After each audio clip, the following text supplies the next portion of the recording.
Trafford, and 2 games still to come on Monday, including Leicester's trip to Leeds. So Arsenal's jump is into 8th. 12 points, just a point off the top 4, and those 3 teams on 13 points. One of those is still Everton after that defeat to Newcastle. So the champions are on top of the tree on 16 points, but Southampton, courtesy of that win, are 3rd, and Spurs, if they beat Brighton, go 2nd. Manchester United played 6, 7 points, 6th from bottom on 7 points. 5 for Brighton, who are up next against Tottenham, then West Brom, and those 3 teams all on 1 point. Sheffield United, Fulham, and bottom of the table, Burnley.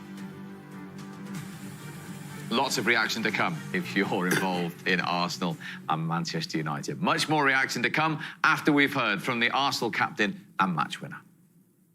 Well, Oba, give Big smile. And because of that record that everyone was talking about, they can't talk about it now. They've done it. How big is that for Arsenal? Well, it's massive. It's a massive win for Arsenal. And the thing is that since Mikel's been there has been progress. You know, he's got the players that he's got to work with. And, you know, he's changed in respects of the defensive and the intensity and the culture and everything what he's trying to do. And I think that we saw as well with one of the other players, with Gabriel, on a booking from the first half. And the way he played was brilliant. Partey, the signing. So he's slowly going to integrate the players he wants to play, the system he wants to play. And what you've seen there is the organisation of Arsenal, something that people always spoke about, the lack of intensity, the lack of drive. We're not seeing that anymore. And this is why they can say whatever they want about the Big Six and the records. Under Mikel, I ain't got no problem with that now, playing any of them, because we're more organised. We know more what we're doing. We've got a guy up front who can, if he gets the chances, finish them. And it's a whole different structure towards Arsenal and what they're doing now. So, you know, they could talk about not beating our top 6 as much as they want now. They said, we're going into a different era.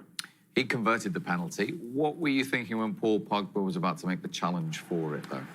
You could see it happen, couldn't you? He gets totally the wrong side of Pogba, does Bellerin, and he's just got to stand off him there. Bellerin's going absolutely nowhere. He's going out towards the byline. He can't do anything, but Pogba, he makes the wrong decision and clumsily brings him down, and it's a clear-cut penalty.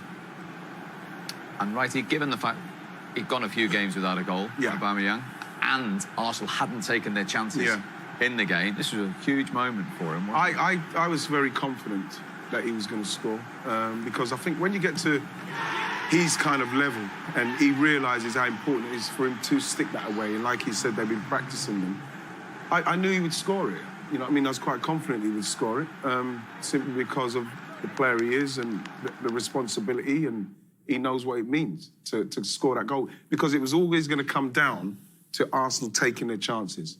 It was always going to come down to that, and that was a chance that we couldn't afford to miss. You were a little concerned up until then that they hadn't taken those chances, though. Yeah, because I think that's been the problem with Arsenal, lack of creativity, and then when the chances have come, they've not been taken. And I'd say even when I watched the Leicester game, you know, chances and goals change games, change the way you play, change the confidence, the momentum.